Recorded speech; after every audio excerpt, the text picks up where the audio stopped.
passada, as derivadas de ordem superior de Frechet, né? Na aula passada a gente gastou a maior parte do tempo falando que a derivada de ordem 2 podia ser pensada como elemento de dois espaços que no fundo são um espaço só. Tipo,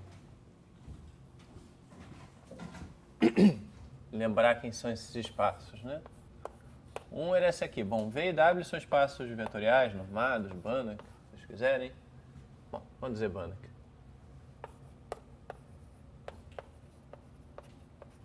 Suas respectivas normas. Bom, como a gente falou, né, um elemento daqui, ele pega um elemento de V e leva numa Q de V, que é uma transformação linear de V em W. E a Q de V, então, ela pega um outro elemento de V e leva num QV aplicado a V' que pertence a W. E tudo é linear, ilimitado e tudo mais, né? E a gente argumentou, construiu uma objeção entre esse espaço e um outro espaço que é o das transformações bilineares.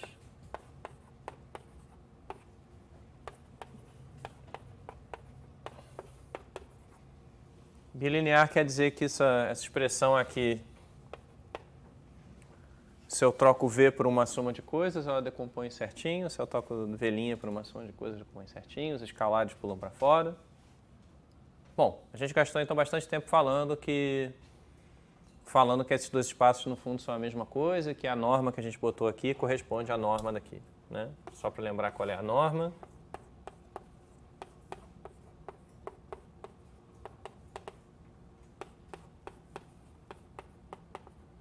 A norma é simplesmente V. É a coisa mais parecida que a gente consegue fazer com as transformações bilineares para a norma se parecer com a norma de transformação linear.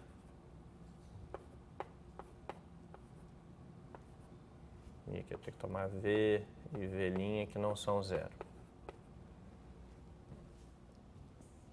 A gente tem... Bom, para que a gente gastou tanto tempo para falar disso? Porque, como eu disse, né, se você tem um aberto e você tem uma F de U em V Frechet diferenciável,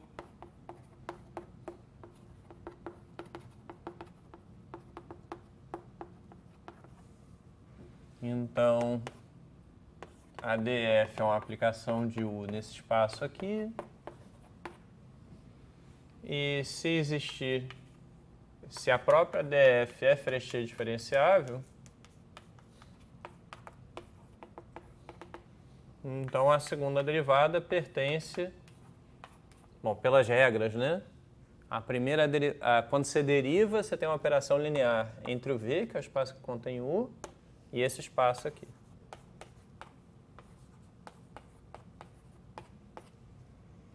E, bom, como eu acabei de falar, isso aqui é a mesma coisa que o espaço de transformações bilineares de V em W. Então, essa relação entre transformações bilineares e transformações lineares de V em LVW vai ser usada hoje, por exemplo, no resultado que eu vou provar agora.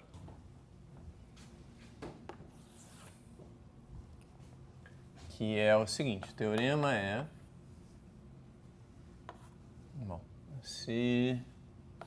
Vou repetir aqui, se V e W são Banach,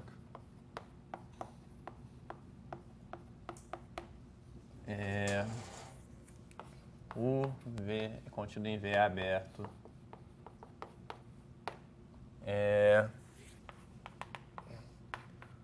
F de U em W tem derivadas de Frechet.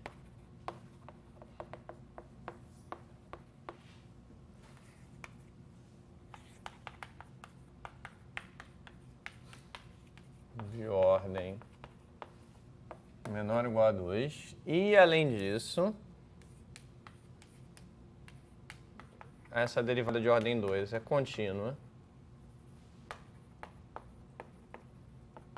em um certo x de U. Então, bom, até que eu botei esse destacado aqui, mas até aqui é tudo hipótese, né? E agora a tese é que a derivada de Frechet a derivada de Freixas de ordem 2 em x, que eu vou pensar como forma bilinear, ou como transformação bilinear, é uma transformação bilinear simétrica.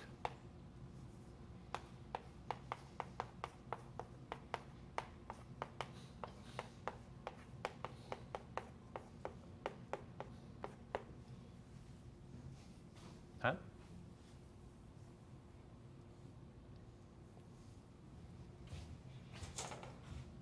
Eu falei isso na aula passada.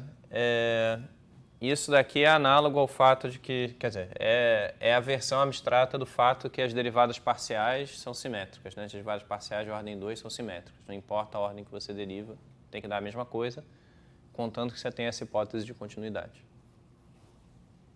Se não tiver continuidade, dá para a gente construir contra-exemplos, né? São meio...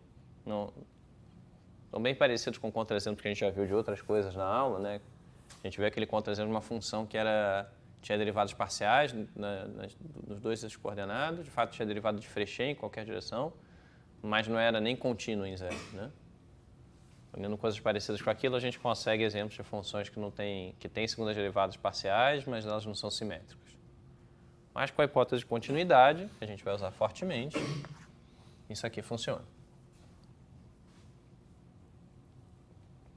Tá, então a gente vai provar esse teorema.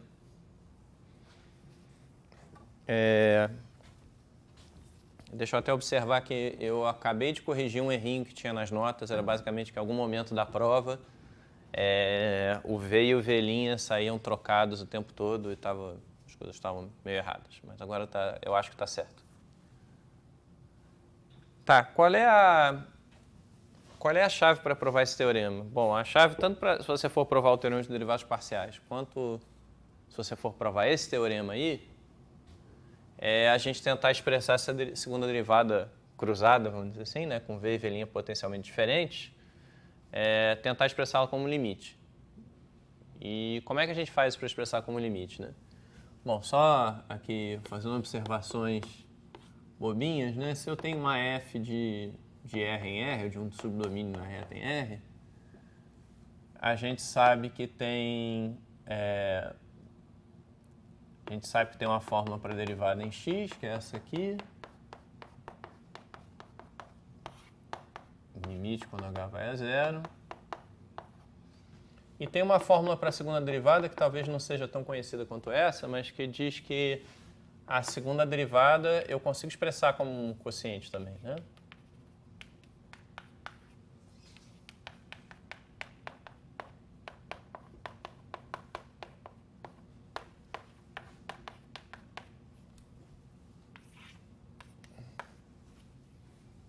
Não sei se vocês conhecem essa fórmula, mas é um exercício bonitinho de análise na reta provar isso aqui. E uma maneira de entender essa fórmula é a seguinte. Se eu escrevo f de x mais ou menos h, isso é igual ao quê? Bom, se eu escrever a fórmula de Taylor, né? F de x mais ou menos h vezes f' de x mais h ao quadrado f duas linhas de x. Bom, tem um 2 aqui talvez. Não, tá certo, sem o 2. Certo? Mais termos de ordem Ozinho de h ao quadrado, né? A gente ainda não provou a fórmula de Taylor nesse contexto geral que a gente está trabalhando, mas a gente vai chegar lá. Mas, de qualquer maneira, a ideia na reta, a gente sabe que isso aqui é verdade. E a gente observa o seguinte, quando eu faço isso aqui, eu posso escrever assim, é a soma de fx mais h menos f de x, mais f de x menos h menos f de x. O que acontece quando eu faço isso? Bom, quando eu pego f de x mais h, eu tenho a primeira derivada com sinal de mais. Quando eu pego f de x menos h, eu tenho a primeira derivada com sinal de menos. Então, os termos da primeira derivada aqui e aqui, eles vão se cancelar. Os termos da segunda derivada, como tem um quadrado aqui, o sinal não importa, né?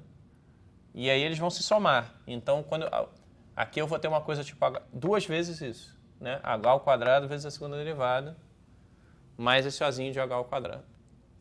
Quando eu boto isso aqui e divido por h ao quadrado, bom, o ozinho some, esse termo sobra, eu vou ter exatamente a segunda derivada. Por que eu estou falando isso? Bom, porque primeiro que eu gosto dessa fórmula, segundo porque é cultura geral, matemática, né?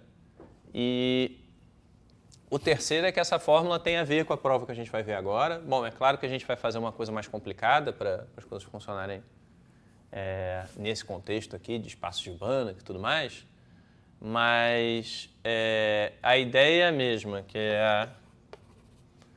é que a segunda derivada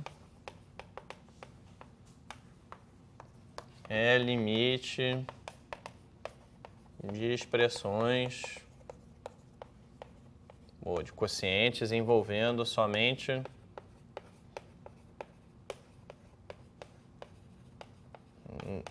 AF, né? Que esse é o ponto fundamental para a gente. De alguma forma, a gente consegue calcular a segunda derivada sem ter que calcular a primeira derivada antes. E isso para a gente vai ser fundamental agora. Eu não vou tentar... eu vou escrever agora uma expressão que vai dar o limite certo. Eu não vou tentar justificar que esse é o limite certo. Quer dizer, vou tentar só bem de leve, né? Mas eu não vou gastar muito tempo fazendo isso. A posteriori, quando a gente tiver a fórmula de Taylor, nesse caso geral que a gente está trabalhando, vai ficar evidente que eu não podia fazer outra coisa se eu quero ter um limite. Tá? Bom, então vamos lá. Prova do teorema.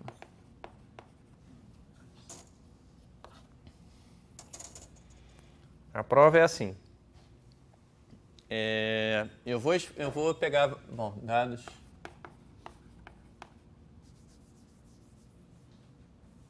primeiro... Bom, o que eu vou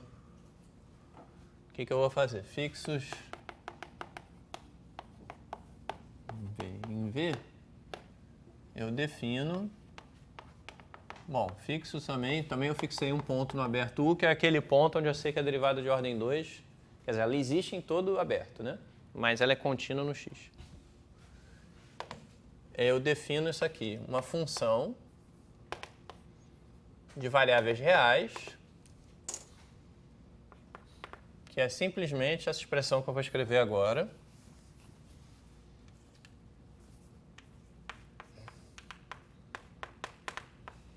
F de x mais tv mais SV' menos f de x mais tv menos f de x mais SV' mais f de x. Eu estou definindo isso aqui meio por mágica, né? Bom, e eu vou dizer que eu quero tanto t quanto s menores ou iguais com certo delta positivo aí. Então vai ver o que eu estou fazendo, né? Aqui é como se eu estivesse dizendo, bom, eu estou calculando a f em x, andando um pouco na direção do v e andando um pouco na direção do v'. Aí eu subtraio isso aqui e, na verdade, o objetivo de eu subtrair aqui é basicamente fazer desaparecer o termo da primeira derivada. Que tá aqui. Que nem quando a gente faz essa soma para desaparecer o termo da primeira derivada. Aqui a gente não subtrai porque a gente já está botando mais h e o menos h. E as coisas se cancelam. Então, o objetivo dessa subtração é fazer desaparecer o termo da primeira derivada, mas você tem que compensar isso de alguma forma, subtrair essas coisas somando esse f de x. Bom, como eu falei, eu não vou explicar isso em muito mais detalhes, mas depois que a gente tiver a fórmula de Taylor, vai ficar óbvio que isso é coisa para fazer. Bom, tá. E aqui, por que eu estou botando Ts menor ou igual a delta? Porque eu preciso...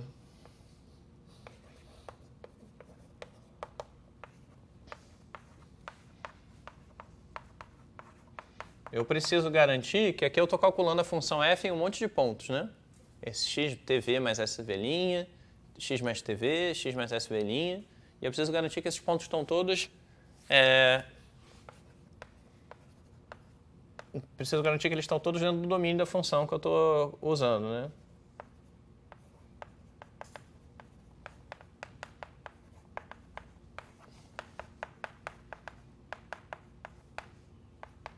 Ou da função que eu estou estudando. Porque todo mundo pertence a U. Bom, como é que eu sei que dá para escolher algum delta, né? Eu sei que dá para escolher porque o conjunto U, caso vocês não se lembrem, é um aberto. E o x é um elemento do U. Né? Então, tudo que eu preciso garantir é que a norma de qualquer termo desse tipo, aqui tv mais SV', é pequena o suficiente, né? Porque eu sei que... Bom, a gente sabe que se tem um aberto U, aqui o x tem a sua bolinha protetora toda contida dentro do U. Então, quaisquer caras que estão próximos o suficiente do x estão dentro do U, botando um delta aqui. Bom, não vou dizer quem é o delta, mas existe um delta, tal que isso aí é satisfeito. Delta, se você tomar uma coisa do tipo, o delta é o mínimo entre R dividido pela norma de V e R dividido pela norma de V' dividido por 2, isso vai funcionar, mas não importa muito. Tá, o ponto é o seguinte, a gente tem essa função aí, e eu vou mostrar, o pedaço principal da prova é esse aqui. É mostrar que o limite dessa função dividida por t vezes s, quando tanto t quanto s vão a zero, é exatamente igual à segunda derivada de x calculada em v'. Então, isso é o análogo do que eu falei aqui, né? Eu quero expressar a segunda derivada, no caso a segunda derivada aplicada desses dois vetores, como um limite de um coeficiente que só envolve a função f, né? Não envolve a derivada de f. Bom, mas por que a afirmação basta, né?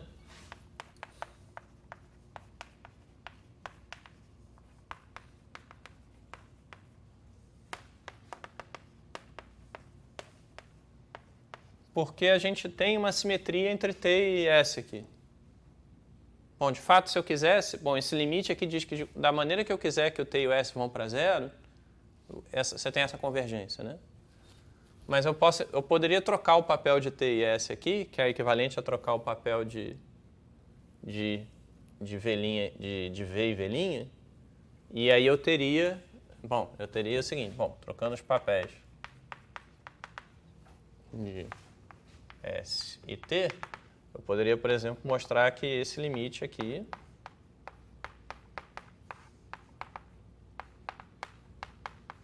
é igual, existe também, é igual àquele ali.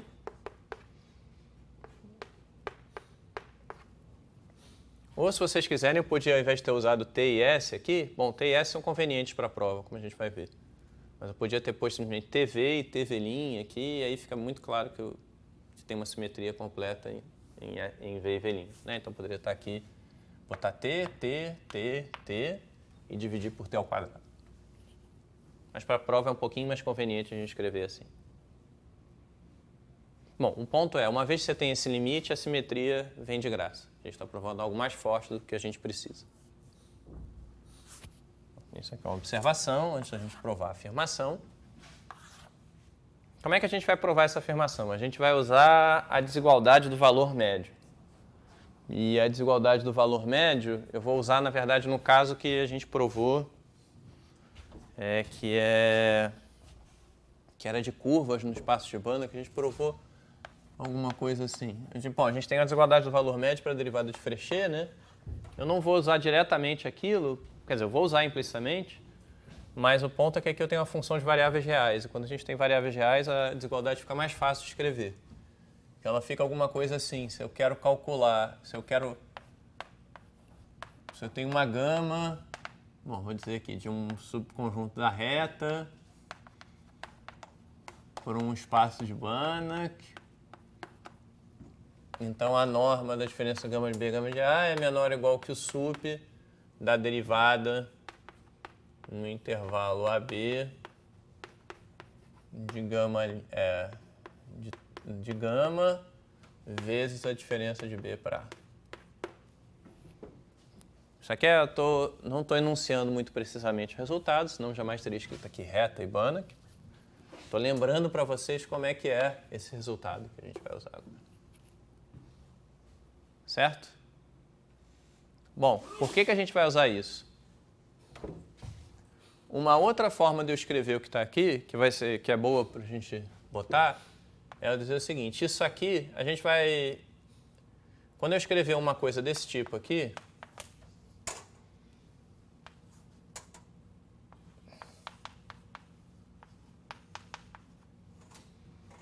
isso aqui quer dizer exatamente que eu avaliei gama de θ quando θ é igual a B, avaliei quando θ é igual a A e tomei a diferença.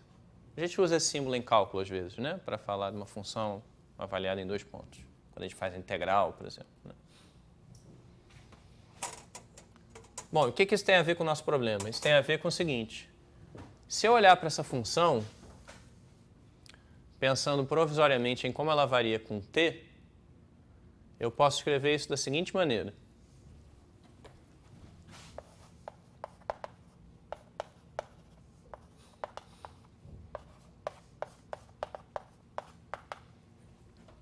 Eu vou dizer assim, f de x mais θv mais SV' menos f de x, vamos ver se eu estou falando certo, tá certo, mais θv, é isso? Ah, sim, isso, exatamente. Tá, mas eu quero botar uma coisa aqui também. Eu quero botar aqui, eu quero olhar para essa diferença que eu já quero, que eu vou querer provar que vai para...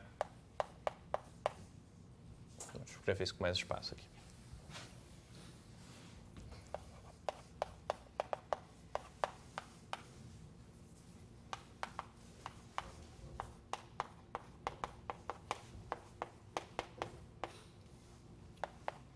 Bom, essa expressão, então eu estou pegando φ de t de s. Em algum momento eu vou dividir isso aqui por t vezes s e vou mostrar que o limite é isso. Então eu estou olhando já essa diferença, que vai me ajudar. E aí eu quero escrever isso aqui com essa cara de gama de θ, com θ tomando 2 valores. Então isso aqui eu tenho f... Vamos ver se eu acerto a conta. Eu quero diferenciar isso, eu quero diferenciar em v, tá certo. Então, f de x mais θv mais SV' menos f de x mais θv menos θs d2f x v', tudo isso avaliado quando θ é igual a t e quando θ é igual a 0. Vamos ver se isso faz sentido? Bom, eu estou propondo uma expressão para vocês. A única forma que a gente tem de checar se isso aqui é verdade é checando, vendo que as coisas aparecem, né? Então a gente tem que ver o que aparece aqui quando a gente bota θ igual a t. E tem que ver o que aparece quando θ é igual a 0. Quando eu boto θ igual a t, esse primeiro termo é esse aqui. Né? Quando eu boto θ igual a t, esse segundo termo é esse aqui. E o terceiro termo é esse cara aqui. Né? θ igual a t dá isso aqui. Quando eu boto θ igual a 0, aí são os termos que eu estou subtraindo, né? Estou avaliando essa expressão em θ igual a t e estou subtraindo o valor dela em θ igual a 0. Quando eu boto θ igual a 0, eu vou ter aqui f de x mais SV'. Estou subtraindo esse termo e isso está lá naquela forma. Aqui eu vou ter f de x, estou subtraindo, mas tenho menos, então vai ter um mais f de x que está lá. E aqui θ igual a 0, isso aqui não vale nada. Acabou. Bom, então essa expressão aqui eu posso reescrever nessa forma. E agora eu quero aplicar a desigualdade do valor médio. Então eu tenho que tomar a derivada disso aqui. Certo? Mas tomar a derivada nessa variável θ, e é ela que vai aparecer aqui. Então eu vou botar o resultado disso para cá. Não sei se é o lugar mais nobre do quadro negro, mas... Bom, o que a desigualdade de valor médio nos diz? Ela diz o seguinte, você está avaliando uma função diferenciável em certos pontos, certos valores de θ.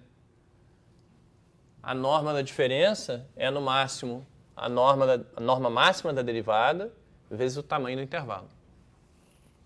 Então, vamos ver o que aparece aqui, né? Bom, vamos primeiro... Tem que calcular uma derivada aqui, né? Para a gente aplicar isso aqui. Então, esse aqui é o nosso gama, né?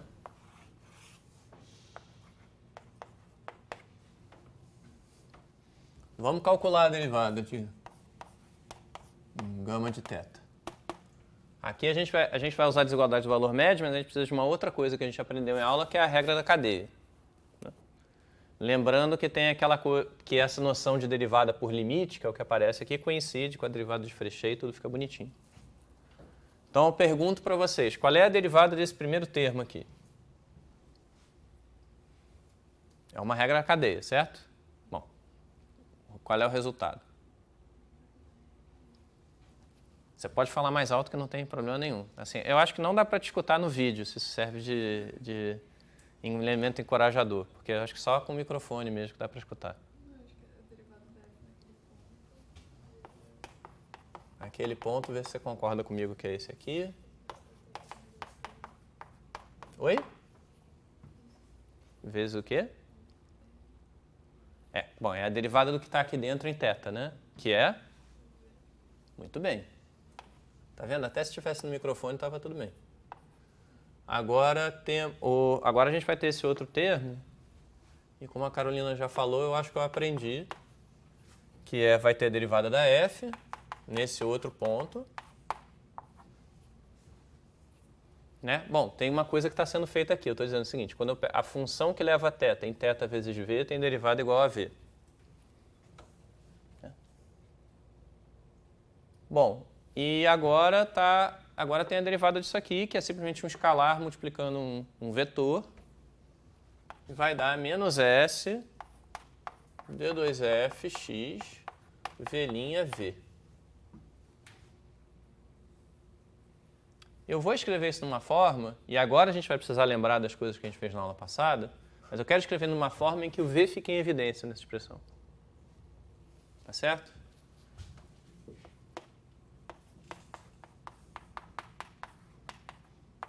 Então, bom, nesse pedaço aqui o v já está em evidência, né?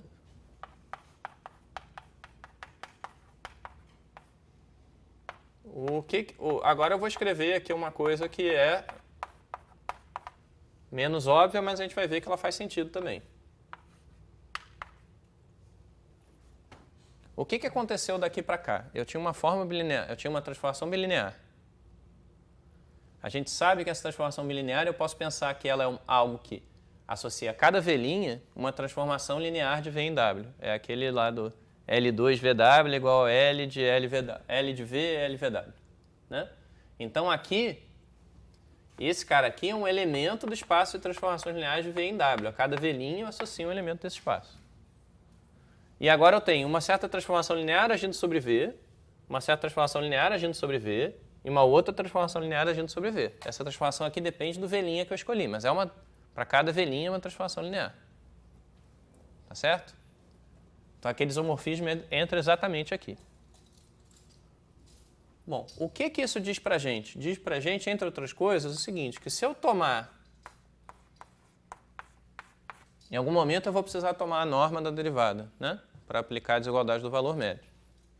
Se eu tomo a norma dessa derivada, bom, essa derivada aqui, essa gama que a gente está olhando, né, o nosso gama de θ aqui, ela vai do intervalo, sei lá, como eu estou variando θ, né, estou tomando t entre 0 e delta, aqui vai, sei lá, de 0, delta, até o espaço onde a função f toma valores, que é o w.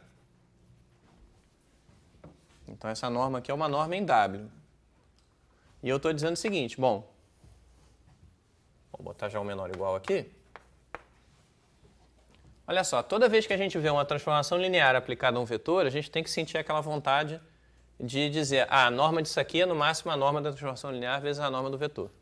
Então vamos fazer isso, vamos deixar a nossa vontade falar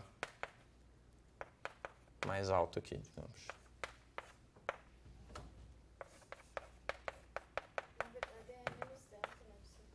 Oi? Na verdade, de menos delta até delta. Isso, obrigado. Obrigado.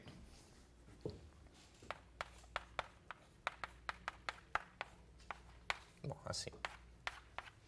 Aí, faltou espaço para dizer onde essa está a norma, mas eu vou botar aqui em cima, né? Isso aqui é um elemento do LVW, que tem aquela norma de transformação linear definida. E tudo isso multiplicado pela norma do V, que é um elemento do espaço V. Então agora a gente tem uma cota para o cara que vai aparecer aqui na desigualdade do valor médio. A gente vai então carregar isso tudo lá para o outro lado do quadro negro. E escrever aqui. Será que eu consigo terminar a prova da afirmação só nesse espaço? Vamos ver. Bom, se eu apertar bastante eu consigo, mas não era essa a ideia. Eu queria deixar o isomorfismo ali mais um tempinho, bem que agora a gente já fez o uso que a gente precisava dele. Bom, a conclusão então do que a gente fez é a seguinte, que φ de TS menos TS a derivada de ordem 2, F, aplicada em V' é igual àquela função gama avaliada em T, bom, aqui em W, menos gama de 0, e a gente provou que isso aqui é menor ou igual, aí vai ter que tomar um sup de gama' de θ, né? Então vamos botar aqui, sup para θ pertencente ao intervalo de 0 a t. Bom, como eu não sei se o t é positivo ou negativo, vou simplesmente dizer gama com módulo menor ou igual a t, ou θ com módulo menor ou igual a t, de t vezes, né, o comprimento do intervalo, vezes a derivada lá. A derivada é... Bom, vou botar logo aqui a norma do vetor v. E a derivada agora, dfx mais θv mais sv'. Bom, eu tenho que botar essa linha de baixo, senão não vai dar espaço aqui.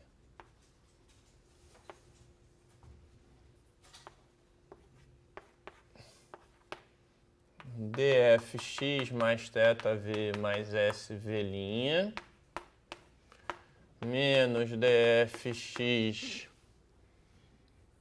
mais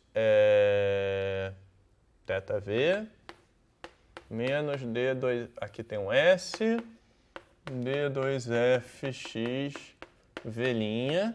Isso aqui tudo pensado como uma transformação linear. Eu vou botar assim, normalmente eu boto a norma no espaço de transformações lineares com aquele v setinha w, mas só para a gente pensar, bom, agora a gente tem essa df, que é uma função de u em L VW, e aqui a gente está fazendo tipo uma aproximação de Taylor aqui, né? Está comparando o valor de df nesse ponto, menos o valor de df num ponto próximo, menos a primeira derivada da df, que é a segunda derivada da f.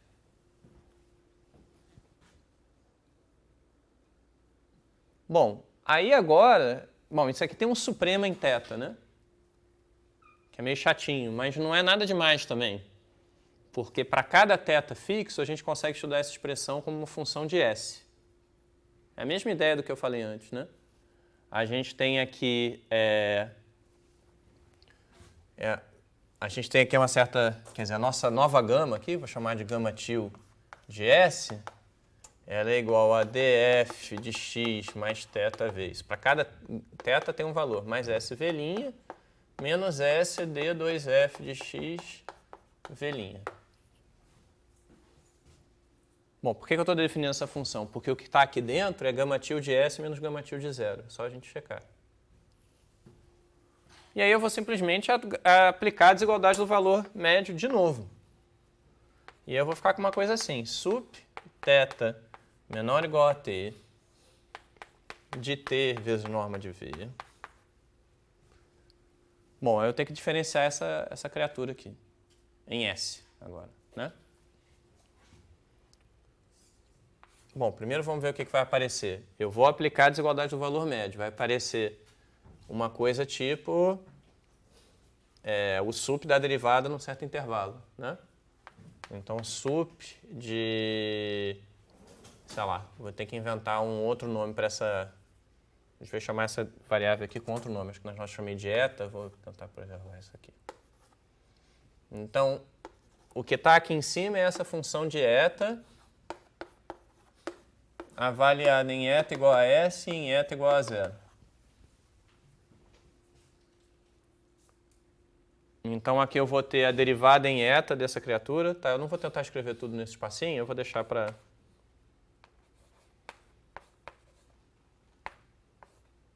Bom, lembra, essa função aqui, na verdade, depende de θ, né? Então, eu deveria deixar o θ implícito aqui em algum lugar. E aí, vezes o... Bom, e aqui é o eta de módulo menor que o módulo de S. E aqui eu tenho que botar o comprimento do intervalo, bom, onde eu estou calculando a derivada, né? Estou calculando em S0, aqui vai aparecer um módulo de S. E vamos ver o que isso nos dá. Então, estou aplicando a desigualdade do valor médio de novo aqui dentro, né? Agora, de novo, eu tenho uma certa função, podia chamar essa função aqui de, sei lá, G. Aqui eu tenho a G de novo, e aqui eu tenho a derivada da G. Bom, e aí? Deixa eu botar isso aqui, então.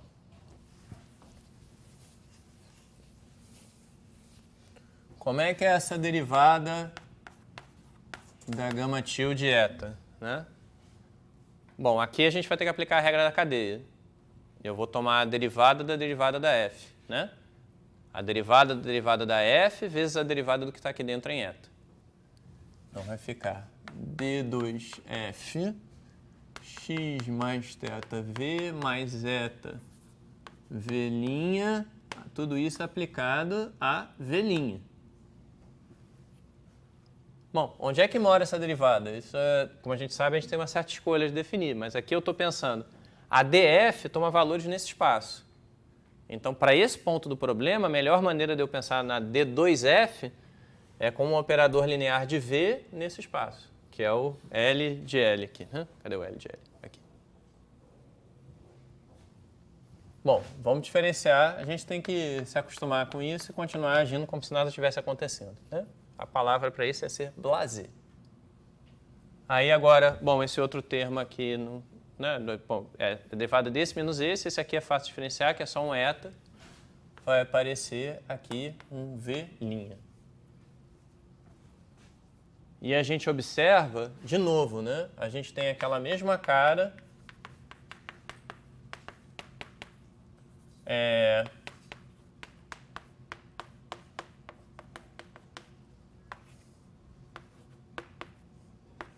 Que a gente tinha antes. É uma diferença de derivadas. E aí, quando a gente calcular a norma, a gente tem que sentir essa vontade. Nem sempre essa vontade é bem-vinda, mas a gente tem que perceber que ela está lá. Dizer, se eu estou aplicando uma transformação linear a alguém, então a norma é no máximo a norma da transformação linear.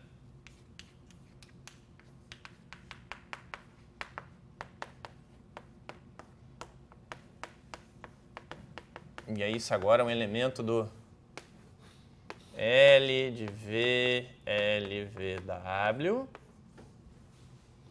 vezes a norma do V', que é um elemento do nosso amigo V. Bom, tem toda uma contalhada aqui, mas se a gente jogar isso aqui de volta, agora ficou mais fácil. O que vai aparecer? Módulo de T vezes a norma do V. Aí vai ter aqui módulo de S vezes a norma do V'.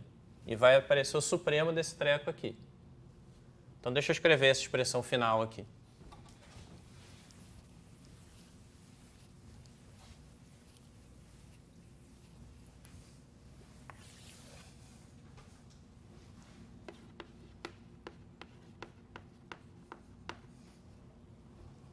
Bom, aqui a gente tem um sup de um sup, né? A gente sabe que quando tem sup de sup, a gente pode juntar tudo num sup só. Então, a gente vai ter o seguinte, que φ de Ts menos Ts d2f de x v', que é um elemento de W, a norma disso é menor ou igual que o sup sobre θ com módulo menor que o módulo de T e eta com módulo menor do que o de S, de módulo de T, módulo de S, norma de V,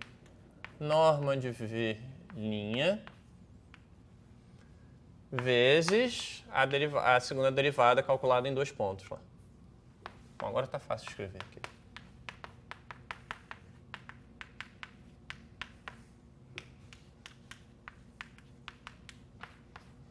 E aqui eu tenho uma norma que eu botei como sendo a norma desse espaço. Mas, de novo, né, como a gente sabe que aquela correspondência entre essas transformações e as bilineares preserva a norma, né, quer dizer, a gente tem a mesma noção de norma, eu podia botar a norma de transformação bilinear aqui, ia dar no mesmo, né, que é a mesma norma. Bom, que bom. Então agora a gente tem a estimativa que a gente precisa para terminar a prova, por causa do seguinte. Bom, eu disse que se eu dividisse isso aqui por t vezes s, o que é a mesma coisa que sumir com esse termo aqui, a diferença entre esses dois caras tinha que ir para zero quando t e s fossem para zero, não é isso? Eu queria dizer que o limite disso quando t e s vão para zero é igual a isso aqui. Bom, dividir aqui é a mesma coisa que dividir pelo módulo de t e s lá de fora. Então a gente corta esses caras. E fica só com esse supremo. A gente supôs que a segunda derivada é contínua, né? Isso significa que se eu calculo d2f num ponto pertinho de x, isso tem que se aproximar do valor de d2f de x, quanto mais eu me aproximar, né? Se eu quiser aqui, eu posso dizer simplesmente que isso aqui tudo é menor ou igual, bom, mantendo t, bom, posso dizer aqui.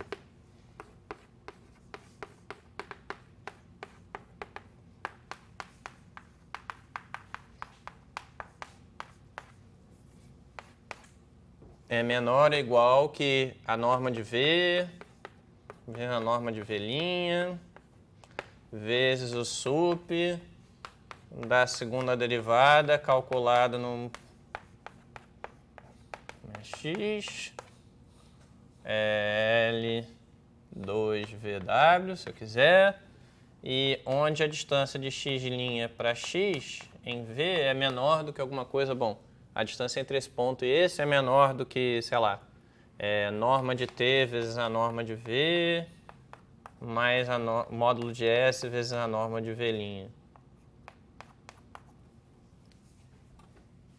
E aí é claro que quando t e s vão para zero, né, isso aqui tem que ir para zero. Estou calculando a derivada de ordem 2 cada vez mais perto de x, e eu supus que a derivada de ordem 2 é contínua em x. E isso encerra a prova. Vou botar um quadradinho aqui.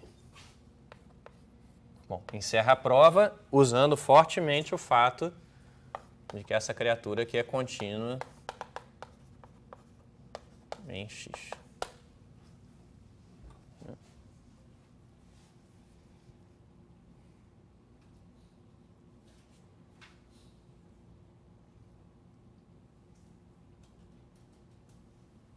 Bom, pois é, então qual é a...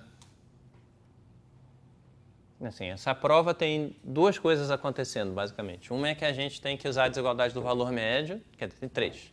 Tem que usar a desigualdade do valor médio, a gente tem que usar a regra da cadeia, e a gente tem que derivar esses objetos que talvez a gente não esteja ainda plenamente acostumado com eles, essas derivadas, segunda derivadas, e lembrar que, digamos assim, as correspondências, aqueles isomorfismos dos quais a gente falou, todos vão conspirar a nosso favor, digamos assim.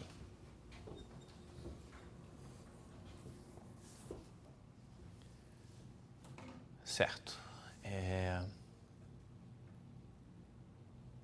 Bom, então, isso tudo foi então para a gente ganhar um pouquinho mais de compreensão da derivada de ordem 2, né?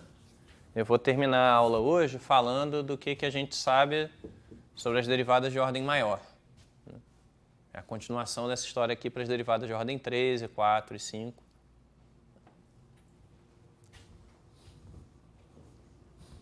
E, bom, eu acho que a gente vai deixar a fórmula de Taylor para a aula que vem, mas é rapidinho, uma vez que a gente tem isso tudo aqui.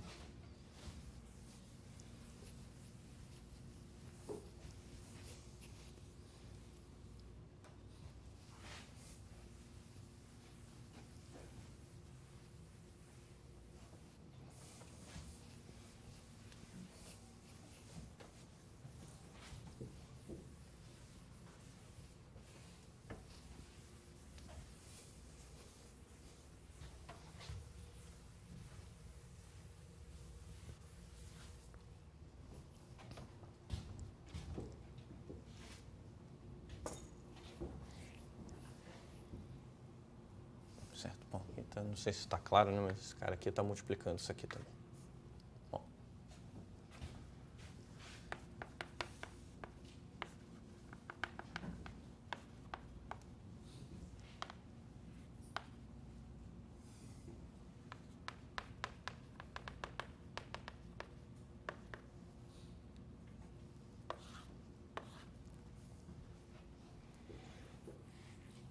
A gente já falou um pouquinho das derivadas superiores, né? A gente disse que a DKF, bom, de novo supondo que F é de U contido em V, em W, V e W são banda, que o U é aberto, ou seja, a notação toda está se mantendo como vem se mantendo ao longo das últimas aulas todas.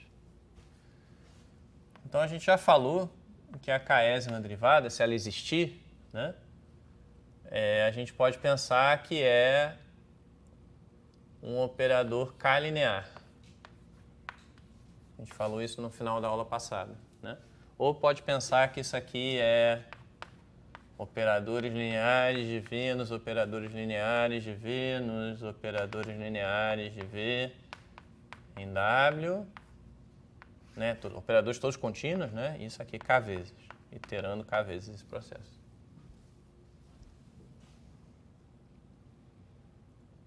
Ou pode pensar um monte de coisa, pode pensar que isso aqui também é o espaço, se a gente quiser, não é muito mais trabalho do que a gente já fez.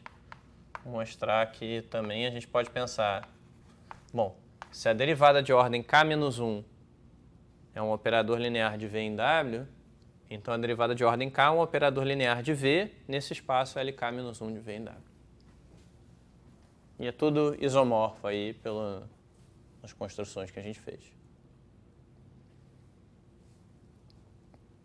Bom, eu vou enunciar o seguinte teorema, uma ordem um pouquinho diferente da que eu apresentei nas notas, mas a gente vai chegar no mesmo lugar. Que é se f tem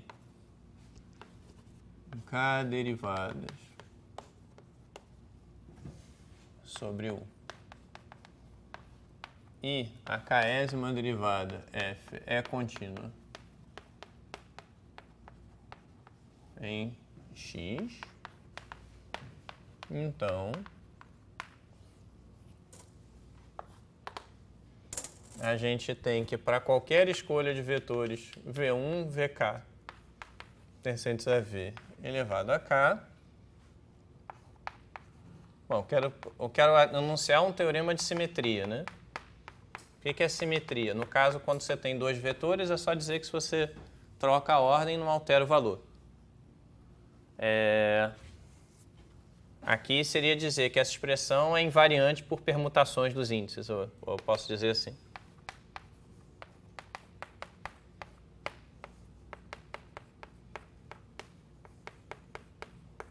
Bom, aqui também tudo está supondo K maior ou igual a 2, não tem graça.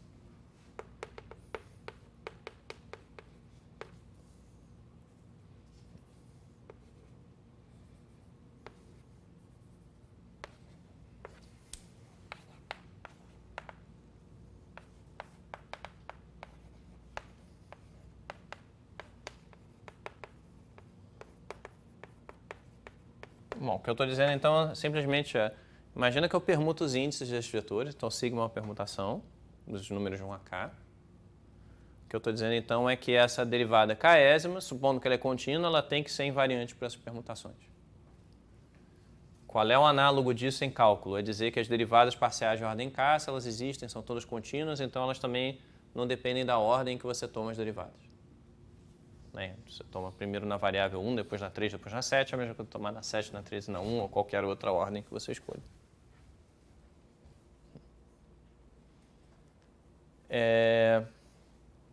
Tem duas maneiras de provar esse resultado aí. Uma é meio que copiando a prova que a gente acabou de dar, mas é uma prova bem feia. Bom, assim, tem muitas provas feias na vida, né? Mas às vezes é bom a gente evitar provas feias também. Tem a outra prova a prova que eu vou mostrar para vocês agora, ela é mais abstrata, digamos assim. Eu não quero ter que me esforçar para fazer uma conta de novo. Eu quero usar esses isomorfismos e essas correspondências entre espaços para extrair tudo que a gente precisa do caso K igual a 2. Né? Então essa prova aqui é uma prova por indução em K.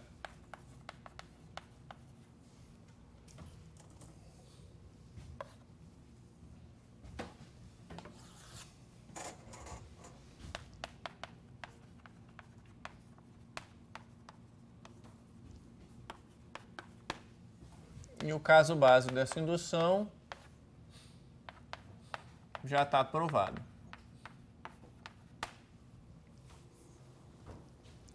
Para continuar com a indução, é bom a gente lembrar uma coisa que já foi dita em aula, ficou como exercício para vocês, que é a seguinte: se uma função é Frechet diferenciável, ela é contínua. Né? Então, em particular, quando eu digo que as derivadas existem até a ordem k, eu também sei que as derivadas até a ordem k-1 são todas contínuas. Eu não preciso supor continuidade num ponto. Eu já sei que elas são contínuas.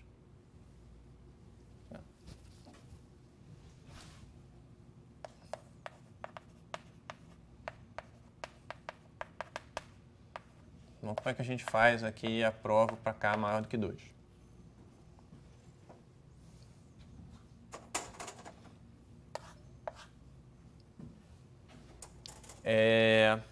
O fundamental eu vou escrever aqui, como de novo tentando ser blasé, né, e depois vou explicar um pouquinho. Tem um teorema que a gente não vai detalhar aqui, mas que diz o seguinte, que o grupo de permutações de k elementos ele é gerado pelas permutações dos elementos de 2 a k, que mantém um elemento 1 fixo, e pela transposição de 1 e 2. Tá certo? Então, o que eu quero provar é que, primeiro, que dkf de x, v1, v2, v3 até vk é igual a dkf de x, v2, v1, v3, aqui é tudo igual.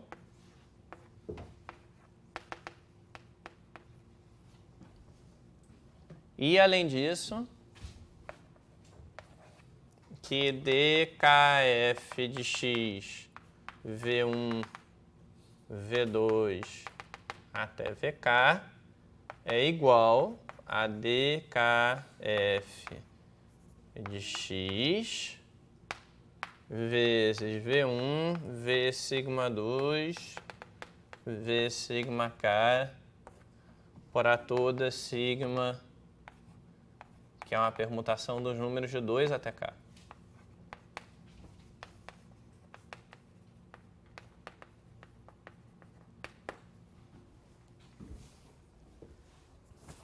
Tá certo? Bom, então aqui eu estou usando, vou repetir de novo o fato que eu estou implicitamente usando. O grupo de permutações de k, dos números de 1 a k é gerado por esse grupo de permutações de números de 2 até k, ou seja, permutações que mantêm um fixo, junto com a transposição de 1 e 2. Qualquer permutação dos números de 1 a k é o produto de permutações desses tipos aqui. Então, se eu mostro invariância por cada uma dessas operações, eu tenho invariância por qualquer permutação. Tá? Ok. Isso é até um exercício bonitinho. Não sei se foi passado no curso de álgebra, acho que não combina muito com a matéria de categorias, mas é um exercício bonitinho.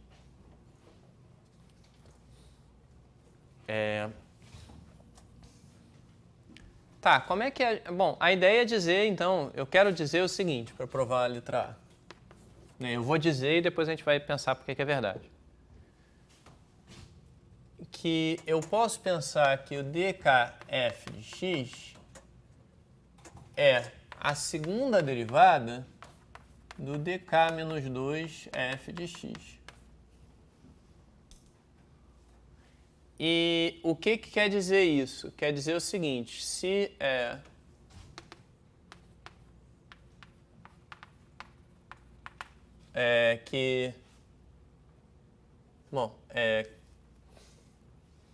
eu tenho essa coisa aqui, dk menos 2f, que vai de u até o espaço de operadores k menos 2 lineares de v em w. Bom, por que eu quero... Primeiro devia dizer, né? Por que eu quero dizer que isso aqui é a segunda derivada? Porque a gente vai observar que isso aqui é a segunda... A gente pode pensar que usar a simetria da derivada de ordem 2 para permutar esses dois caras aqui. Tá certo? Então, tem isso aqui. Essa criatura, eu posso tomar a derivada de ordem 2 dela.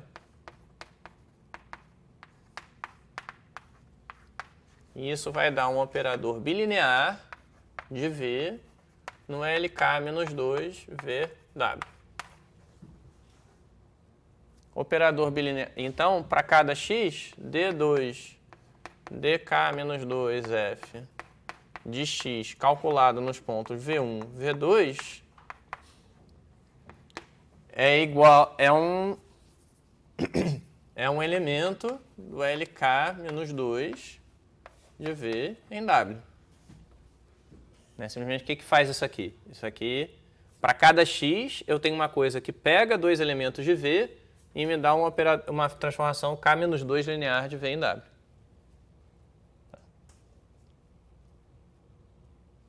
Bom, se isso aqui for verdade, então pelo que a gente já provou, a gente tem que, bom, supondo que isso aqui, se isso aqui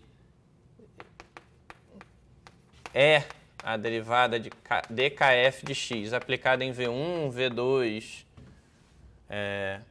pontinhos, né, quer dizer, então a gente já ganhou, porque a gente sabe que essa derivada de ordem k é contínua, então essa derivada de ordem 2 é contínua, então ela é simétrica em V1 e V2. Mas percebam que tem um monte de coisa por trás disso que eu estou falando, né? Tem isomorfismos e coisas mais. Então, o chato é fazer isso tudo ficar formal. Mas, enfim, a vida é chata às vezes. Encaremos a chateza, ou chatice, não sei.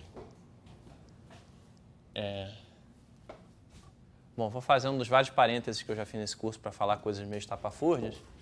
E, assim, cada vez eu estou descobrindo mais que eu tenho a capacidade de desanimar as pessoas quando eu estou falando as coisas. Ontem eu estava tentando animar um aluno falando que era difícil ele se acostumar a trabalhar com a derivada de Frechet, e eu acabei comparando isso com a história daquele livro Metamorfose, do Kafka, né, que o cara acorda de manhã e se transforma numa barata. E aí ele começa a ter que entender os problemas de barata. Assim, pô, a primeira coisa é que ele está de perna para cima e ele tem que virar, senão ele não consegue andar. Né? Isso para uma barata é um pouco mais difícil que para a gente. Aí, pois é, então se eu falar alguma coisa que desanimar vocês, tipo a vida é chata e tal, vocês pensem que eu sempre podia ter falado uma coisa ainda pior.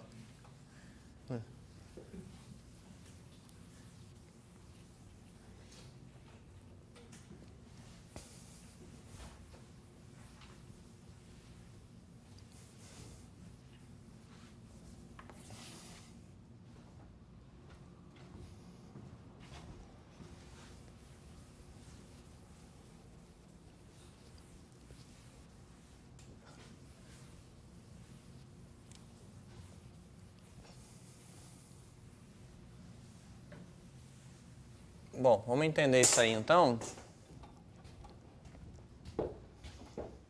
Tá, o que eu gostaria de dizer aqui? Eu gostaria de dizer o seguinte, bom, entre outras coisas, gostaria de dizer que dkfx de V1, V2, V3 até Vk, e é basicamente só isso que eu preciso mesmo, é igual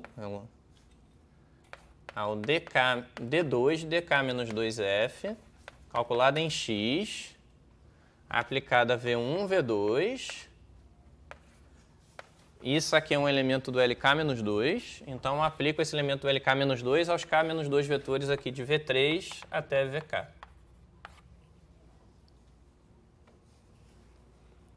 Esse é um daqueles casos em que você tem dois objetos diferentes que você tem que se convencer que são iguais em algum sentido. Né? Então, vamos ver o que tem aqui. Aqui tem uma transformação K-linear. Aqui tem uma transformação bilinear que associa cada par de vetores uma transformação K-2 linear. Bom, não é tão diferente assim, esse é o ponto, né?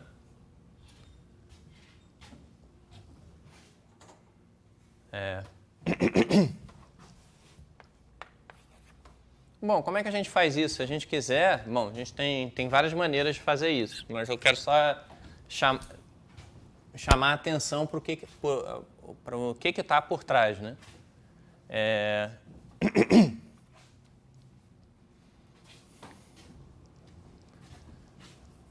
Então, de novo, né? Deixa eu escrever aqui de novo. Eu tenho dk menos 2 do f indo de U para esse espaço aqui. Dados vetores V3, vou chamar aqui V3 até Vk, em V elevado a K menos 2. Bom, olha só. Eu posso associar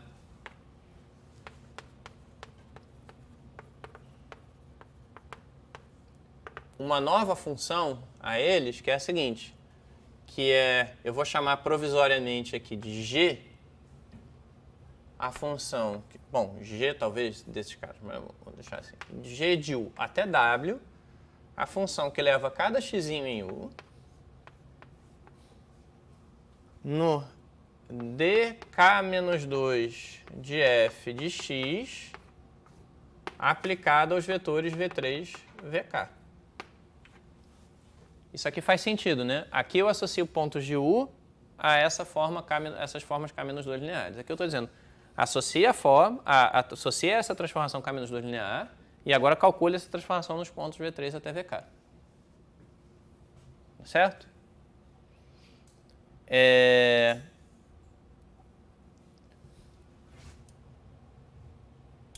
Agora eu afirmo... Bom, tá, ok.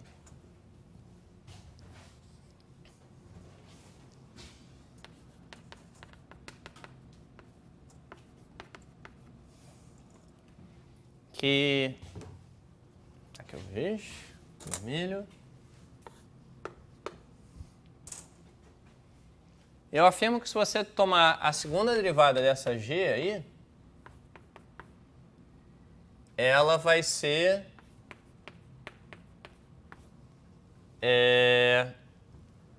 exatamente isso aqui. Cadê? dk, f de x, v1, v2, v3, vk.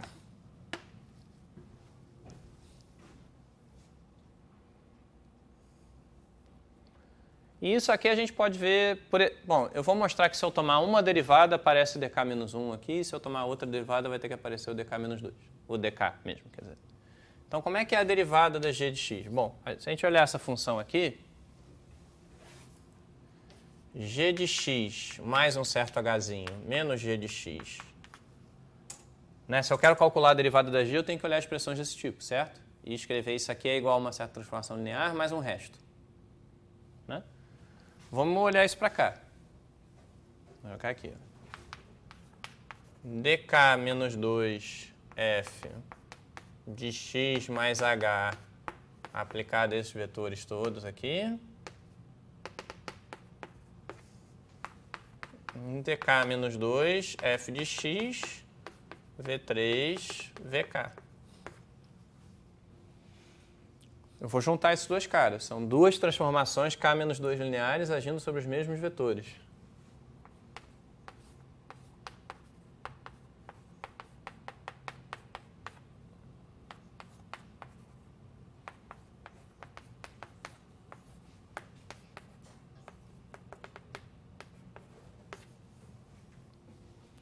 E aí, isso daqui eu sei que é a derivada de ordem k-1 do f de x aplicada a h, mais um resto, que é o ozinho de norma de h.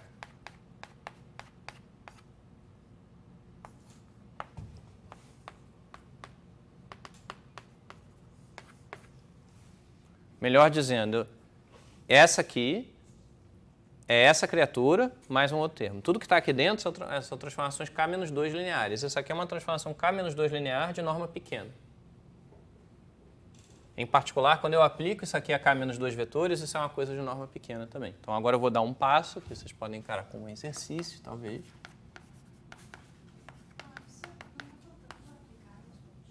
Oi? Oi?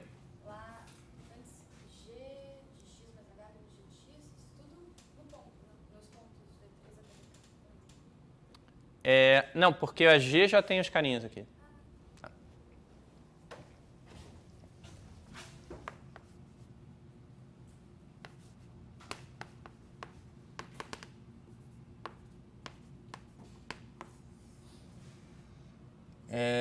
Isso, mais um O de Hzinho aqui. Que eu estou dizendo, bom, tem a transformação essa transformação k-2 linear de norma pequena, aplico aqui, divido pela norma de H, isso vai ter que ir para zero. É só usar as propriedades da norma. Então eu sei diferenciar a G. Eu sei que a derivada dela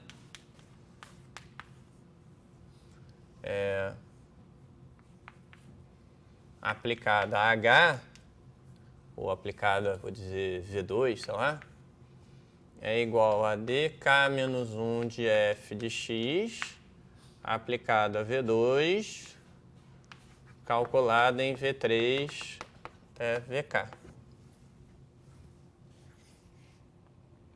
Bom, e o que é isso, né? Isso aqui a gente tem que pensar de novo o que quer dizer. dk menos 1 pega... Bom, uma das maneiras de enxergar isso aqui é a dk menos 2, ela toma valores nas transformações k menos 2 lineares. A impressão que eu tenho quando eu estou dando essas aulas é que eu estou sempre falando a mesma coisa e é isso mesmo. O difícil é convencer os outros disso. Então, isso aqui é essa criatura, né? Mas a gente sabe que esse espaço aqui é isomorfo ao LK-1 de VW. Então, o que é isso, né? Como é que é esse isomorfismo? Eu pego uma transformação linear que leva V2 em um certo objeto, né, que depende de uma K-2 tupla de vetores, e digo, olha, junta todos esses caras numa K-1 tupla, e é isso que eu vou ter. Então, isso que está aqui, a menos desse isomorfismo, é exatamente dk-1 f de x aplicado a V2 até VK. Por definição de como é esse isomorfismo que a gente faz aqui, né? Então, aqui tem um abuso de notação. Eu acho que isso aqui, de novo, né, falando das categorias, né? Se a gente tivesse uma aula falando de categorias, a gente ia ter que ser muito mais cuidadoso com isso. Mas eu estou tratando esse objeto como se fosse a mesma coisa que esse aqui. E eles não são exatamente a mesma coisa, até porque eles moram em espaços diferentes. O ponto é que tem uma correspondência natural entre esses dois espaços. Bom, categorias, em algum sentido, formaliza esse conceito de morfismos e funtores, contrafuntores, bom, enfim, não vem ao caso. Bom, o que eu quis dizer, então, é o seguinte, que aqui eu tomo uma expressão desse tipo, dk menos 2 de f aplicada a alguma coisa. Como eu tomo uma derivada dela, a derivada entra. Fica aqui um dk menos 1. E se eu fizer isso de novo, né, eu vou ter o seguinte, que então, dk de f de x aplicada a V1, V2, fazendo o contrário agora, né? Isso daqui, bom, aplicando essa mesma filosofia, é a derivada de dk menos 1 de f de x aplicada a V1, tudo isso aplicado a V2 até VK. Isso aqui é igual a D2 dk menos 2 de f de x aplicado a V1, V2. Não estou fazendo isso aqui completinho, mas estou dizendo para vocês, VK. E o que isso tudo quer dizer? Quer dizer que a derivada de ordem K, quando eu penso só no V1 e no V2, ela é a segunda derivada de alguém. Né? Isso aqui está assim. Né? Bom, tá... Isso, está assim. Bom, tanto faz, na verdade.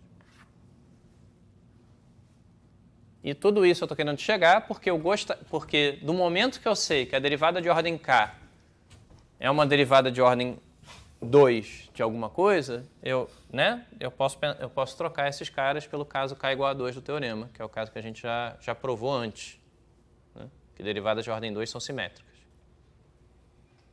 Eu vejo várias caras preocupadas, mas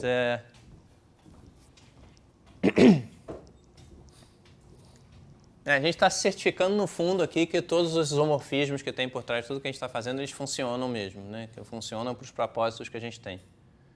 Então, a afirmação está toda contida, se vocês quiserem, está tudo aqui.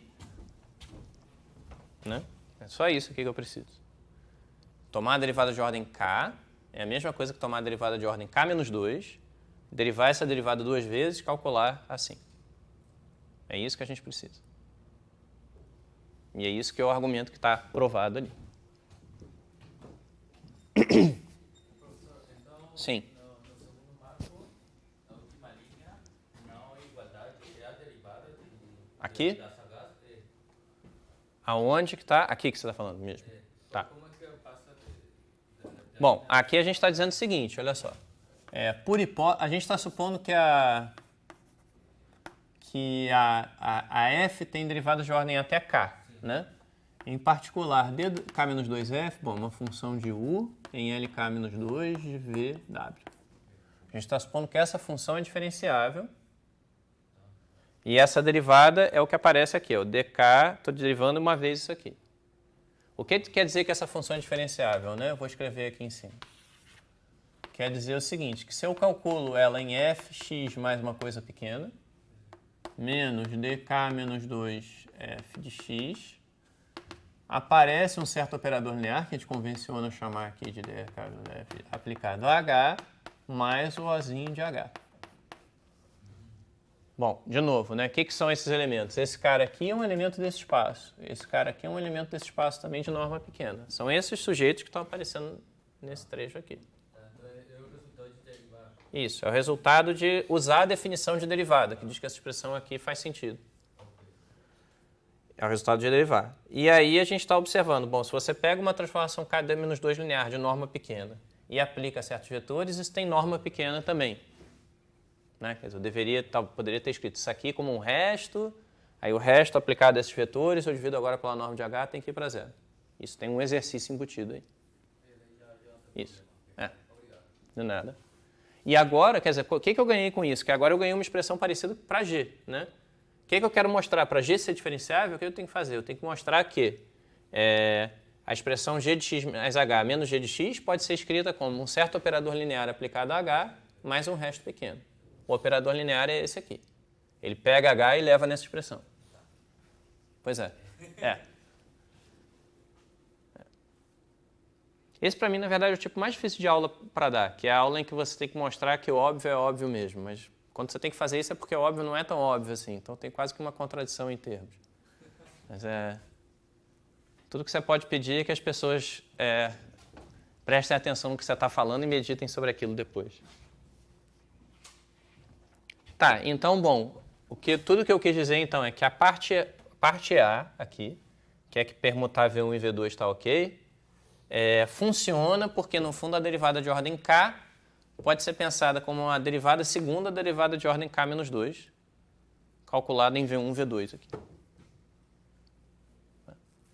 E o resto é parecido, por causa do seguinte, que é o...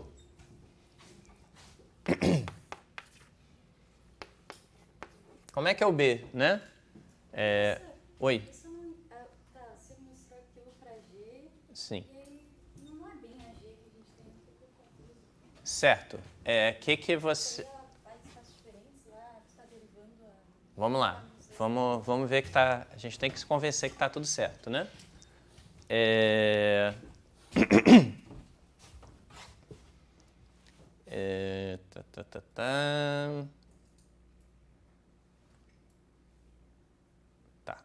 Repete a sua pergunta, por favor.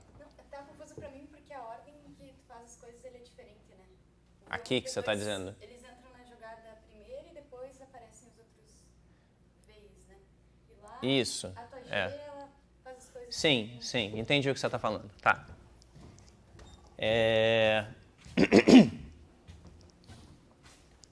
Bom, uma das coisas que aparece nessa operação é que quando você deriva... vamos aceitar que essa G é um objeto que está na natureza. Sim, a gente quer derivar essa G aqui, por alguma razão. Tá? O que eu tentei convencer a vocês, quando você deriva essa G e calcula a derivada de G numa certa direção V2, o V2 aparece aqui dentro e não do lado de fora. Então, o ponto que eu botei o V3 até o VK aqui do lado de fora é proposital. Justamente, apesar de eu estar derivando a G, que já tem esses caras embutidos, a derivada aparece aqui, o V2 aparece aqui dentro. E aí, quer dizer, essa expressão aqui, pelo que a gente, né, por aquela correspondência do L de V, LK menos 2VW, nesse cara aqui, ele é a mesma coisa que esse aqui de baixo. Agora, o que eu deveria fazer? Eu deveria pegar essa expressão e derivar e achar a derivada na direção V1. O V1, o ponto é que ele ia aparecer aqui dentro também, né? Ia aparecer aqui, como está aqui, né? Quer dizer, ia aparecer, está errado aqui, na verdade, é isso aqui. É a derivada da derivada K-1F V1. E aí ele aparece aqui, justamente. Aparece na posição, digamos, correta, né? Quer dizer, esse cara aqui, através desses isomorfismos, talvez se tivesse melhor escrito, se eu escrevesse assim. Né? Através desses isomorfismos, o que aparece aqui é isso. Como essa expressão, né? Ficou esse cara aqui dentro.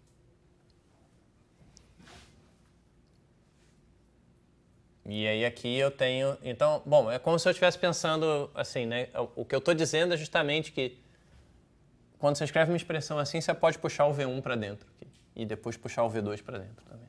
E pensar, eu tomei a derivada de alguma coisa... Bom, de novo, né? A gente tem que escrever, para ter todos os espaços certinhos, a gente só escrevendo tudo com o máximo de detalhes possível. Mas vamos dizer o seguinte. Bom, primeira coisa, a derivada dessa função que pega x e leva em dk menos 2 f de x calculada em v2 até vk, v3 até vk, é a função que pega, né, é dada por... Então essa aqui é a g, né, que a gente definiu. É dada por dg de x calculado em v1, que é, e eu vou escrever na notação mais esquisita não, mas escrever na notação mais precisa possível. Quer dizer o seguinte, a gente calcula a derivada da aplicação dk menos 2 de f, avalia essa derivada no ponto x, e agora aplica essa derivada, que é uma transformação linear, no vetor v2. Aqui é v2. E tudo isso em v3 até vk. Isso é o que está escrito aqui. Que a derivada dessa transformação é assim. Aí vem a questão dos isomorfismos, né? Esse cara aqui mora no espaço de transformações K-2 lineares de V em W. Isso aqui, então, é a D de dk menos 2f calculada no ponto x, um x fixo, né? Isso aqui mora no espaço de transformações lineares de V no LK menos 2 VW. Né? Simplesmente pela definição de derivada de Frechet. Esse cara aqui está no U, que é um subconjunto de V, tem que ser um operador linear daqui para cá. Então esse cara aqui de dentro mora aqui. Diga. A derivada da g não era aqui que estava em cima? Então, A derivada da g... Bom, como é que a gente calcula a derivada? A gente tem que expressar essa operação como um operador linear aplicado a h mais um resto. E o que eu estou afirmando aqui é que o operador linear que a gente obtém é esse operador, que leva V2 nessa expressão toda aqui. o que está escrito ali? D do D de K menos 2? Isso.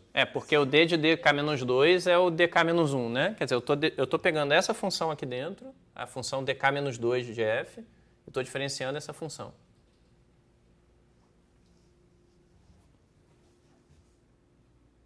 Isso é feio, mas vamos lá. É melhor a gente entender isso do que se preocupar com qualquer outra coisa. Então, vou ter que inventar mais um nome de função aqui. Tem uma h, ela vai de V num certo espaço de banda aqui, que eu não sei quem é. Certo? Então, ela pega x e leva num h de x. dh de x é um operador linear de V em B, que pega, então, dh de x, e para definir um operador linear eu tenho que saber o que esse cara faz com cada vetorzinho do espaço V aqui. Né? É assim que eu defino quem é. Então deixa eu dizer para você quais são as duas funções que eu estou diferenciando aqui e o que eu estou provando sobre essas derivadas.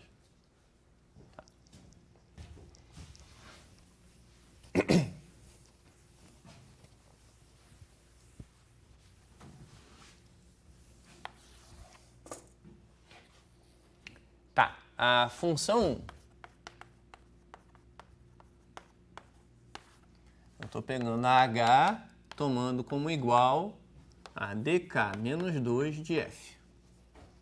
Essa função, para essa função, o espaço de Banach correspondente é o espaço das transformações k menos 2 lineares de v em w. E a gente tem, então, uma fórmula para essa derivada aí. Tá? Vou chamar isso aqui de H1. Função 2.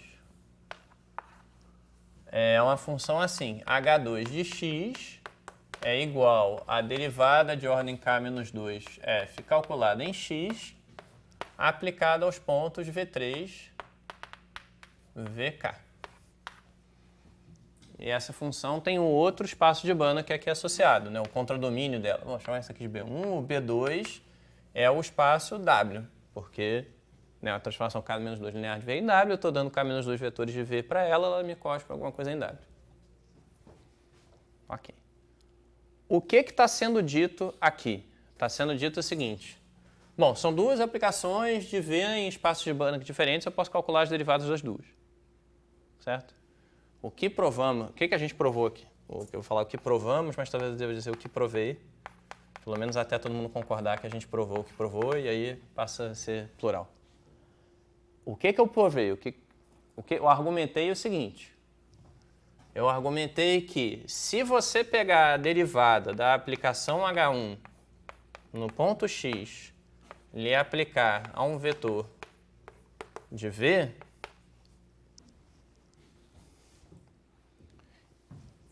e aí pegar isso aqui e aplicar a V3 em VK,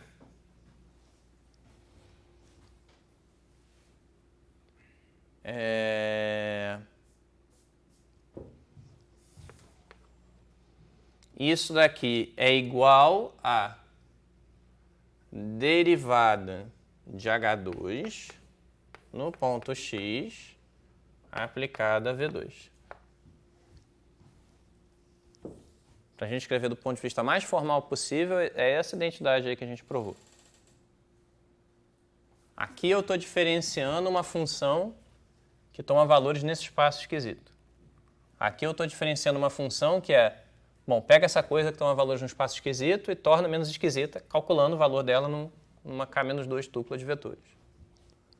E o que eu estou dizendo é, bom, para calcular a derivada da segunda função, basta você calcular a derivada da primeira e aí aplicar, né, o resultado, que é um objeto que mora aqui, a essa K menos 2 tupla de pontos.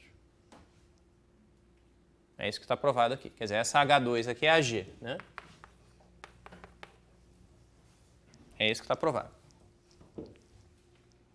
Tá, o que isso tem a ver com os nossos objetivos? Bom, isso tem a ver porque a gente adotou essa convenção dos isomorfismos aqui. Então, deixa eu botar isso para cá agora provisoriamente. Provisoriamente não, né? Vamos botar isso para cá. Qual é a consequência disso para a gente? A gente resolveu tratar como iguais duas coisas que são diferentes. Que são as seguintes. Bom, vamos lembrar de novo, né? Onde é que dH1 de x é um elemento desse espaço aqui.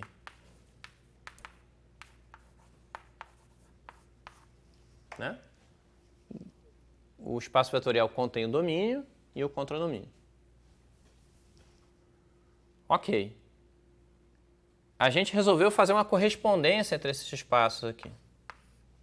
Esse e o LK-1 de VW.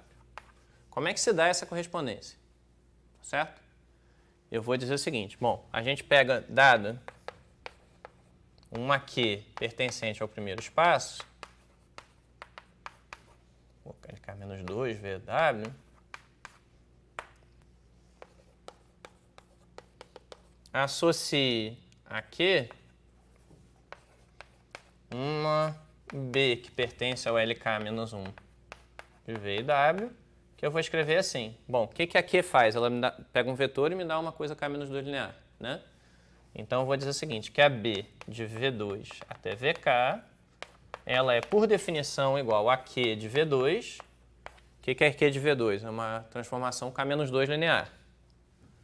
E aí eu pego essa transformação K-2 linear e aplico os vetores V3 até VK.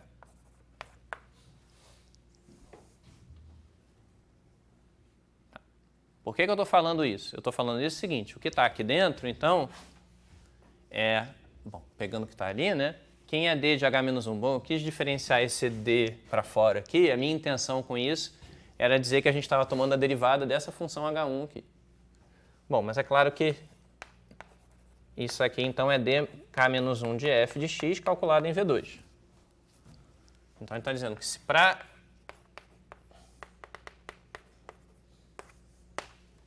Eu tenho isso aqui. E isso daqui é a derivada dessa função que eu chamei de g de x calculada em V2. Certo? Ok.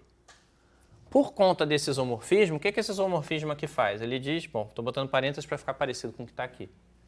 Ele diz o seguinte, se você tem algo que associa a cada vetor de V uma transformação K-2 linear, e faz isso de forma linear e tudo mais, então você pode pensar nisso tudo junto como uma transformação K-1 linear, que é o que está aqui.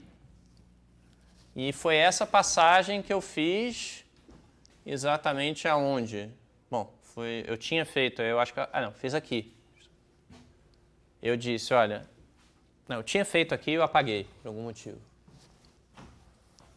Mas então, esse objeto para a gente que pega V2 e associa a ele uma transformação K-2 linear e calcula esse valor, isso aqui para a gente é a mesma coisa, bom, por causa desse isomorfismo maluco aí,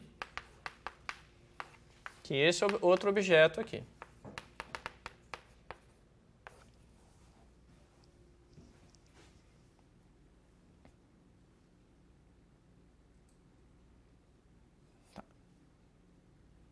Isso é uma igualdade, mas que está tomando como implícita essa relação entre o espaço LV, LK-2 VW e esse espaço LK-1 VW. Isso aqui é verdade graças a esse isomorfismo, né?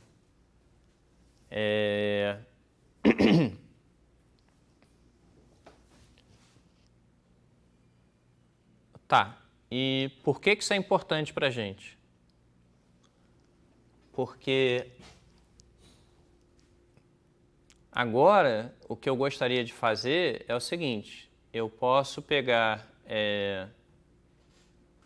se a gente aceitar isso aqui como uma fórmula, eu quero derivar a g de novo, tá certo? E o que eu gostaria de dizer é alguma coisa assim.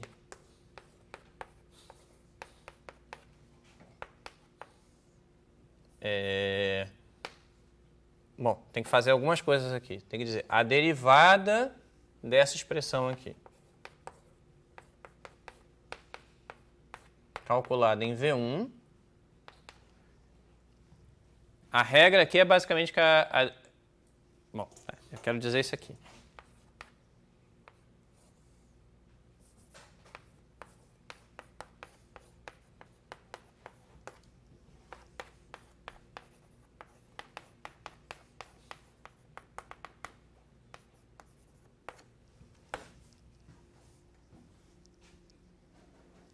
Então, isso aqui é o segundo passo que eu meio que tinha deixado implícito, mas se a gente está em dúvida, é melhor parar e tentar entender isso aqui. Bom, de novo, onde é que eu estou querendo chegar, né? Eu estou querendo chegar no fato, tudo que eu preciso mostrar, ou convencer vocês que é verdade, é que essa derivada de ordem K, na verdade, ela contém, digamos assim, uma derivada de ordem 2 nessas duas direções, V1 e V2 aqui. Porque a derivada de ordem 2 a gente sabe que é simétrica. Essa é a utilidade de eu estar fazendo o que eu estou fazendo aqui. Certo? E aí, o que eu... Diga. O que pasa en esos isomorfismos es que cuando la derivada es continua, ¿qué invariante yo paso a direção dos vetores B? Ela é invariante por permutações, né? Ela é invariante pela ordem que você toma as derivadas, digamos assim. Então, assim, talvez eu devesse... Bom, eu não quis seguir o caminho das notas, eu acho que o caminho das notas é mais simples. Eu vou enunciar aqui e eu vou voltar a esse ponto na aula que vem, que já são 12:05. Se não está claro, a gente tem que voltar mesmo. Certo?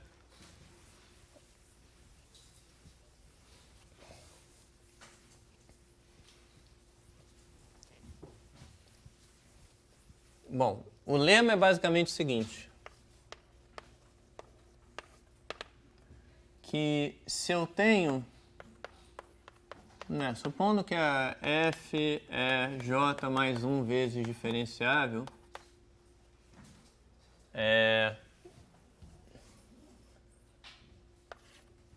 então eu posso dizer o seguinte, bom, posso escrever exatamente essa fórmula, né? Que a menos dos isomorfismos que a gente está usando, eu tenho que a derivada de ordem j mais 1 da f no ponto x, calculada numa j mais 1 tupla de vetores assim,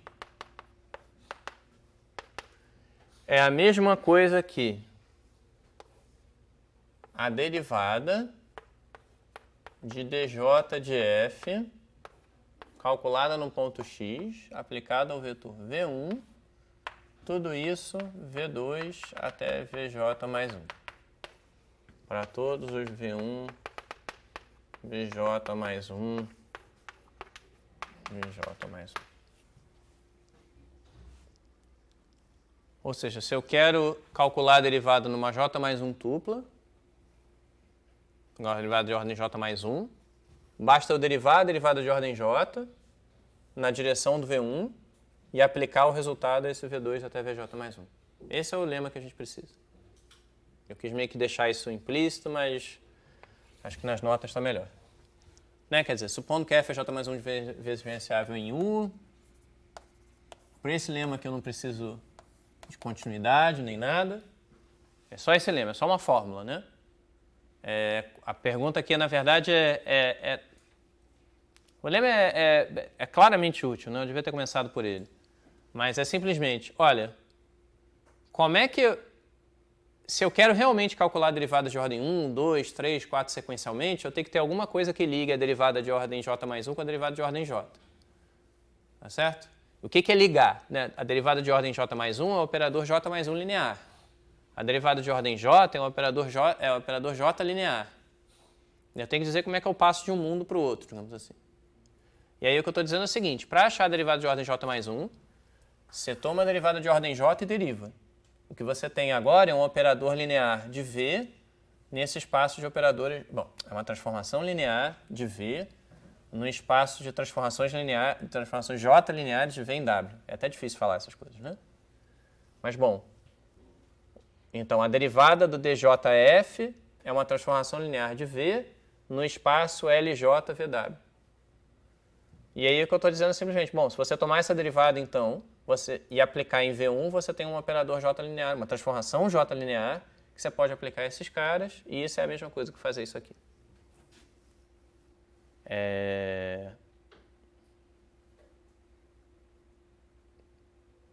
Isso aqui é a consequência direta dos nossos isomorfismos todos. É basicamente a conta que a gente fez aqui agora, no caso particular.